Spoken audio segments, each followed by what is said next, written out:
এক ইঞ্চি পরিমাণ জায়গা পল্টনের থেকে পিছুটানো হয়নি আমাদের নেতা কর্মীরা। আওয়ামী লীগের সন্ত্রাসী বাহিনীর বিরুদ্ধে সকাল থেকে সন্ধ্যা পর্যন্ত আমরা রাজপথে থেকে ওই ফ্যাসিস্ট অপশক্তির ষড়যন্ত্র এবং চক্রান্তকে আমরা ব্যর্থ করে দিয়েছিলাম। সেই দিন আওয়ামী লীগ লগি বৈঠাগ্নেয়াস্ত্র দিয়ে জামাত ইসলামীর আমিরে জামাত সেক্রেটারি জেনারেলকে সেই দিন হত্যা করে বাংলাদেশকে রাজনীতি শূন্য করতে চেয়েছিল। ফ্যাসিস্ট অপশক্তি পেশি শক্তিকে কাজে লাগিয়ে রাজধানী দখলের মাধ্যমে আগামী দিনে বাংলাদেশকে দখলের পায়তারা সেদিন তারা করেছিল। জামাত ইসলামীর নেতা কর্মীরা জীবন দিয়ে এটিকে প্রতিহত করেছে। এক ইঞ্চি পরিমাণ জায়গা পল্টনের থেকে পিছুটানো হয়নি আমাদের নেতা কর্মীরা। হাজারো বোমা বৃষ্টির মধ্যেও, গুলি বৃষ্টির মধ্যেও আমাদের আমিরের জামাত মৌলানা মতিউর রহমান নিজামী দেশ এবং জাতির উদ্দেশ্যে ধ্বনি দিয়ে বক্তব্য দিয়েছেন, দিক নির্দেশনা দিয়েছেন। ওই দিন একই সময়ে বিএনপির নয়াপল্টনে সমাবেশ ছিল।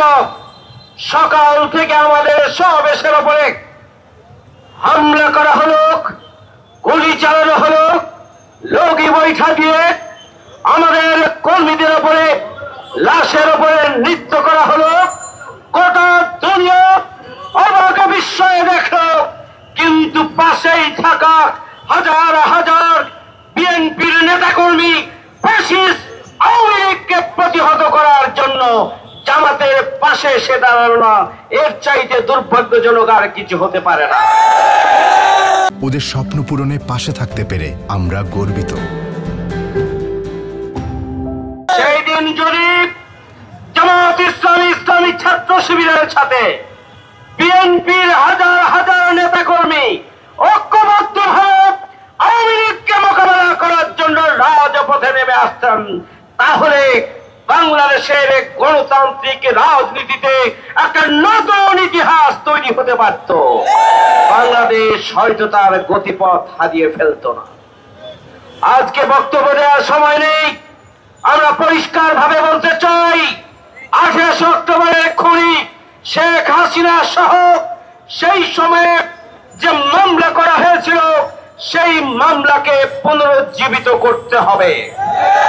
আমরা দাবি জানাতে চাই, প্রয়োজনে ট্রাইব্যুনালের মাধ্যমে শেখ হাসিনা সহ খুনিদের বিচার কার্যকর করতে হবে।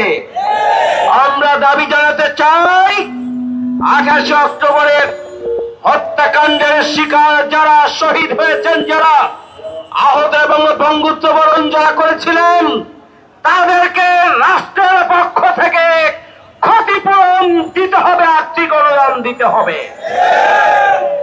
আসুন আগামী দিনে আমরা আমাদের শহীদের রক্তের বিনিময়ে আমরা বহু ত্যাগ এবং কোরবানির ধারাবাহিকতায় 24-এর গণঅভ্যুত্থানের মাধ্যমে যে নতুন বাংলাদেশ পেয়েছি, আগামী দিনে সেই নতুন বাংলাদেশকে একটি গণতান্ত্রিক বসবাসযোগ্য, একটা সাম্যের এবং ন্যায় এবং ইনসাফের বাংলাদেশে পরিণত করার জন্য, জামাত ইসলামের হাতকে শক্তিশালী করার জন্য আগামী জাতীয় সংসদ নির্বাচনে আমরা দেশের জনগণকে সাথে নিয়ে আগামী নির্বাচনে আমরা সবাই মিলে দাঁড়িপাল্লার হাতকে আমরা শক্তিশালী করার মধ্য দিয়েই নতুন বাংলাদেশ বিনির্মাণ করব।